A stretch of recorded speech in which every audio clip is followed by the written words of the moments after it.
বাংলাদেশের নিরঙ্কুশ ক্ষমতা আর থাকছে না প্রধানমন্ত্রীর হাতে। রাষ্ট্রপতির ক্ষমতা বাড়ানোর লক্ষ্যে কাজ করছে সংবিধান সংস্কার কমিশন। প্রধানমন্ত্রীর একচ্ছত্র ক্ষমতা কমিয়ে আনতে ইতোমধ্যেই করা হয়েছে সুপারিশ। ক্ষমতায় ভারসাম্য আনতে রাজনৈতিক দলগুলোর নেই কোনো দ্বিমত। তবে জনমনে প্রশ্ন, কিভাবে আসবে ক্ষমতায় ভারসাম্য?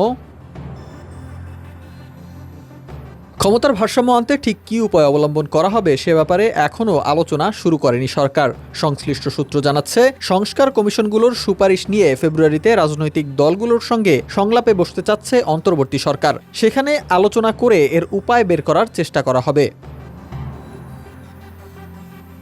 জানা গেছে, বাংলাদেশের অন্যতম প্রধান রাজনৈতিক দল বিএনপি যে ৩১ দফা সংস্কার প্রস্তাব দিয়েছে তাতেও রয়েছে ক্ষমতার ভারসাম্য রাখার প্রস্তাব। কিন্তু কিভাবে সেই ক্ষমতার ভারসাম্য আনা হবে সে ব্যাপারে বিএনপিও বিস্তারিত কিছুই বলেনি। তবে প্রধানমন্ত্রীর ক্ষমতা কমিয়ে রাষ্ট্রপতির ক্ষমতা বাড়ানোর ব্যাপারে বেশ কিছু সুনির্দিষ্ট প্রস্তাব দিয়েছে সংবিধান সংস্কার কমিশন। কমিশন সূত্র জানিয়েছে, সংস্কার কমিশনের মধ্যে চলছে সমন্বয়ের কাজ। এরপর প্রকাশ করা হবে পূর্ণাঙ্গ প্রতিবেদন। সংস্কার কমিশনের প্রস্তাব বাস্তবায়িত হলে প্রধানমন্ত্রীর একচ্ছত্র ক্ষমতা কমে বাড়বে রাষ্ট্রপতির ক্ষমতা।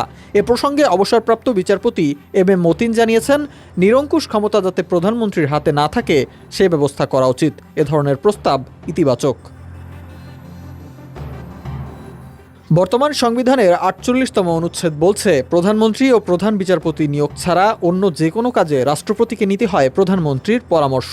সংবিধানের এই জায়গায় পরিবর্তন আনার প্রস্তাব করেছে সংবিধান সংস্কার কমিশন। কিছু সাংবিধানিক পদে নির্ধারিত পদ্ধতি অনুসরণ করে নিয়োগ দেওয়ার ক্ষমতা রাষ্ট্রপতির হাতে দেওয়ার কথা বলছে তারা। সে লক্ষ্যে রাষ্ট্রপতির কিছু সুনির্দিষ্ট দায়িত্বের কথাও সুপারিশ করেছে সংস্কার কমিশন।